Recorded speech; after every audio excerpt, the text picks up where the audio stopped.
Hi hello నమస్తే, welcome to our channel. So ఈరోజు నాగ చైతన్య శోభితాలకు ఎంగేజ్మెంట్ జరిగింది. So morning 9:42 engagement. నాగార్జున గారు ట్వీట్ కూడా పెట్టడం జరిగింది, 8/8 అని, August 8, 2024 అని. సో దీనికి సంబంధించి ఈరోజు మనతో పాటు సీనియర్ జర్నలిస్ట్, సినీ పరిశోధకులు ఇమ్మంది రామారావు గారు మనతో జాయిన్ అవుతున్నారు. సో ఆయన మనతో పాటు ఉన్నారు, ఒకసారి ఆయనతో మాట్లాడదాం. సార్, గురుగారు నమస్కారం. నమస్తే అండి. సో ఈరోజు నాగ చైతన్య గారి ఎంగేజ్మెంట్ జరిగింది. Sudden surprise sir. మీడియాలో వచ్చినప్పుడు నిజమ్మా కాదా అని కూడా చాలా మంది అనుకున్నారు. సో ఎంగేజ్మెంట్ అయిపోయింది. సో ఏం చెప్తారు దీనిపైన? ఇది ఎవరు ఊహించినటువంటి విషయం. అది కొంతవరకు సాయి పల్లవితో తను చాలా క్లోజ్గా ఉండడం, లిప్లాగ్ వ్యవహారం, ఆవిడ సాయి పల్లవి విజయవాడేమో ఒక స్టార్ హీరోనే పెళ్లి చేసుకోబోతున్నానని చెప్పడం, ఇవన్నీ కొంచెం ప్రేక్షకుల్లో బలపడిన తర్వాత ఈరోజు ధూళిపాల శోభిత అనే అమ్మాయిని వీళ్ళిద్దరి మధ్య రిలేషన్ ఉందని తెలుసు, కానీ ఈ నిర్ణయం మాత్రం సడన్గా తీసుకున్న నిర్ణయం అనుకుంటున్నాను. ఓకే, అంటే పెళ్లి చేసుకోక తప్పని పరిస్థితి ఏర్పడింది కనుక మరి నిశ్చితార్థం జరిగింది. కానీ ప్రేక్షకులు కానీ సమంత చైతు తాలూకు అభిమానులు కానీ వాళ్ళు ఎప్పటికైనా కలవాలని కోరుకుంటున్నారు. సమంత కూడా ప్రతి వీడియోలో కూడా గతాన్ని గుర్తు చేసుకుంటూ, నీ తప్పు చేశాను, నేను కోపడ్డాను, నీ తొందరపడ్డాను, జీవితంలో ఏం కోల్పోవాలో అది కోల్పోయాను అని అలా చెప్తూనే ఉంది. దాని మీద దీన్ని సమంత తాలూకు అభిమానులు వాళ్ళు కొంచెం ఫీల్ అవుతారు, వాళ్ళ మనోభావాలు దెబ్బతింటాయి. అలాగని వాళ్ళు తొందరలో ఏదైనా మనసులో అనుకున్నారు కానీ ఈయన టాటు తీకంటే ఉండడం కానీ, ఆవిడేమో మన పెళ్లి చీర ఎవరికి ఇవ్వకంటే ఉండడం కానీ, తాలిబొట్టు అందరూ ఉంచుకోవడం కానీ, మరి ఇవన్నీ కొంచెం చిత్రమైనటువంటి పరిణామాలు. ఈ పరిణామాల దిశగా నేనే చాలాసార్లు చెప్పాను, ఎప్పటికైనా వీళ్ళిద్దరూ కలుస్తారు, మళ్ళీ ఒకటవుతారని చెప్పాను. నేను కలిస్తే ఒక చరిత్ర అయి ఉండేది. తర్వాత ఏంటంటే భావి తరాల వారికి కూడా ఒక స్ఫూర్తిదాయకంగా ఉండేది. ఎన్నేళ్ళైనా ఈయన మారలేదురా బాబు, ఆవిడ మారలేదు, ఏదో తొందరపాటు నిర్ణయాల వాళ్ళు అలా విడిపోయారు, కానీ లేకపోయినట్టు కలిసే ఉండేవారు అనేటువంటి విధంగా సర్దుకుపోయేవాళ్ళు. ఇప్పుడు కొంచెం దాన్ని డైజెస్ట్ చేసుకోవడం కష్టం. అయితే ఇక్కడ మనకి నిశ్చితార్థం మాత్రమే జరిగింది. అలాగని మనం ఇంకా let the not hope any bad thing. విషయం ఏంటంటే మరి అంతకుముందు అఖిల్కి కూడా నిశ్చితార్థం జరిగింది. అంటే మనకి పరిణామాలు మనం చెప్పలేము కనుక కొంత చైతు అభిమానులు, కొంత సమంత అభిమానులు తప్పకుండా ఈ విషయంలో కొంత బాధపడతారు అన్నమాట. ఈ శోభిత అయినా అమ్మాయి రిలేషన్ ఉన్నట్టుగా అనుకున్నారు, కానీ ఇంకా 2-3 మీద కూడా రిలేషన్ ఉన్నట్టు అనుకున్నారు, కానీ ఇది వాస్తవం అయింది. But let us hope the best, all the very best. Sir, రీసెంట్గా చూసుకుంటే శోభిత కూడా కొన్ని అంటే ఫోటోషూట్స్లో డ్రెస్సెస్ పైన కూడా ట్రోల్ జరిగింది. నా చైతన్య ప్రేమించిన అమ్మాయిలు అందరూ ఇట్లనే ఉంటున్నారు. సో అంటే ప్రేమించినాక విప్పుతారా, లేకపోతే ఈయన విప్పినాక వాళ్ళు నా చైతన్య ప్రేమిస్తారు? రిలేషన్లో ఉన్నారు.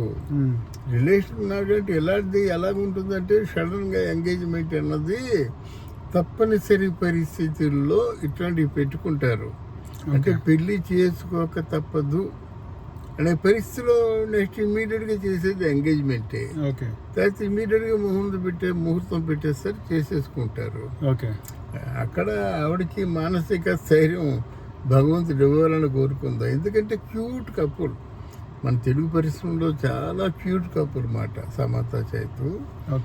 అందువల్ల ఆవిడ పెళ్లి చేసుకోబోతుంది అనేటువంటి ఆలోచనలు చాలామందికి ఉన్నాయి, నాకు ఉంది ముఖ్యంగా.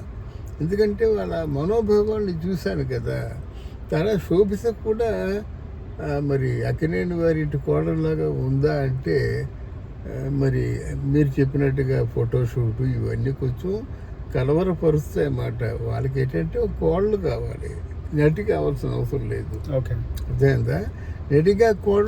నటి కోళ్ళగా వచ్చేసరికి మరి వాళ్ళు ఆవిడ ఆచరణ వ్యవహార శైలి ఎలాగుంటుందో, వాళ్ళు ఎలాగా డైజెస్ట్ చేసుకుంటారో అన్నది మనకి మరి ముందు ముందు తెలియాలన్నమాట. Right sir. సార్ ముఖ్యంగా చూసుకుంటే చాలా మందికి నాగ చైతన్య, సమంత ఇంకా కలిసి ఉండాలి అని కూడా చాలా మంది అనుకుంటారు కదా సార్. అవును, కలిసి ఉండాలని కోరుకున్న వాళ్ళు నేను కూడా ఒకడిని. ఎందుకంటే ఆవిడ మనోభావాలు అంటే చైతు ఎవరితోనైనా క్లోజ్గా ఉంటే ఆవిడ అలా వలవల ఏడ్చేయడం, తర్వాత ఏమో ముఖ్యంగా లవ్ స్టోరీలో లిప్లాక్ ఇవన్నీ విన్న తర్వాత ఆయన బొగ్గును మనడం. మొన్నే ఒక దాన్ని ఏమంటారు ఒక దాన్ని ట్విట్టర్లో ఏదో పెట్టింది ఆవిడ, చైతుని ఎవరైనా పెళ్లి చేసుకుంటే పిసికేస్తానని పెట్టింది అన్నమాట సమంత. ఇట్లాంటి ఇది చూసిన తర్వాత మనకి ఆవిడకి చైతు పట్ల ఉన్నటువంటి ఆ మోగ ప్రేమ ఏదో అర్థమవుతుంది కొంచెం. అంటే లెటర్స్ హోప్ ది బెస్ట్.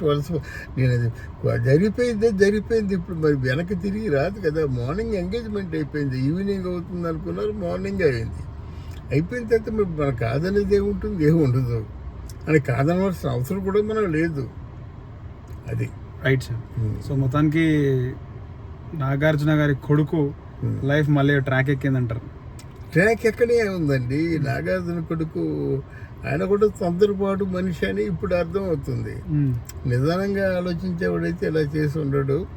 ఎందుకంటే అక్కడ వాళ్ళిద్దరి మధ్య ఈయన డిస్టర్బ్ అవ్వలేదు, ఆవిడ డిస్టర్బ్ అవ్వలేదు. ఇద్దరు ఒకే ఇంట్లో ఉంటే అడిగే వాళ్ళు ఎవరు? ఏం జరిగిందంటారు సార్? ముఖ్యంగా వాళ్ళు విడిపోవడానికి కారణం అంటే ఏం లేదండి. అది మీకున్న ఇన్ఫర్మేషన్ నాకు అంటే వాడు రకరకాలుగా ఒక 100 వెర్షన్లు విన్నాను, కానీ విడిపోవడానికి కారణం మీడియా. వన్స్ అగైన్ చెప్తున్నాను, గోరంతలు కొండంతలు చేసి ఆ కొండంతలు భూతద్దంలో చూపించి ఆ భూత అర్థాన్ని ఇచ్చే విధంగా మీడియా కొంతవరకు వాళ్ళని రెచ్చగొట్టిందని చెప్పాలి. ఈ మాట నేను చెప్తున్న మాట కాదు, నాగ చైతన్య చెప్పాడు. అంటే ఆమె చేసిన క్యారెక్టర్లని అదేంటండి, నటుడుగా క్యారెక్టర్ గురించి మాట్లాడే హక్కు లేదండి నాకు. నటుడు కదా, ఏ పాత్ర ఇచ్చినా రేపు బిచ్చగాడు పాత్ర ఇస్తే కొంచెం బోల్డ్ గా నటించిందని అలా కదండి. బిచ్చగాడు పాత్ర ఇస్తే ఆయన బిచ్చగాడు అయిపోతాడా? మరి ఈయన మాత్రం బోల్డ్ గా నటించలేదా? ఏ మాత్రం లిప్పులాకలై పెట్టలేదా? అని నటుడు అన్నాక చేయాలండి, అది బాధ్యత. డబ్బు తీసుకుంటాను దానికే. బోల్డ్ ఏమిటి, లో ఏమిటి? మరి శాకుంతలం లాంటి సినిమా కూడా చేసింది కదా, అందువల్ల యశోద లాంటి సినిమా కూడా చేసింది కదా. అలాగే ఆయనతో ఏమై చేసావు చేసిన తర్వాత చాలా మంచి మధ్యలో ఇట్లాంటి సినిమాలు చేసింది కదా. అందువల్ల పాత్ర పరిధిలో ఉంటుంది. అంటే మనలాంటి వాళ్ళు ఎవరైనా మాట్లాడుకుంటే మాట్లాడుకోవచ్చు, కానీ ఒక నటుడు అలా నటించింది ఎలా నటించింది అని చెప్పడానికి నైతిక హక్కు లేదు వాళ్ళకి. Right sir. రైట్ అండి, థ్యాంక్ యూ రామారావు గారు. థ్యాంక్ యూ వెరీ మచ్ గారు. ఉంటాను. ఇదే బాబు, ఇంతవరకు నువ్వు చేసిన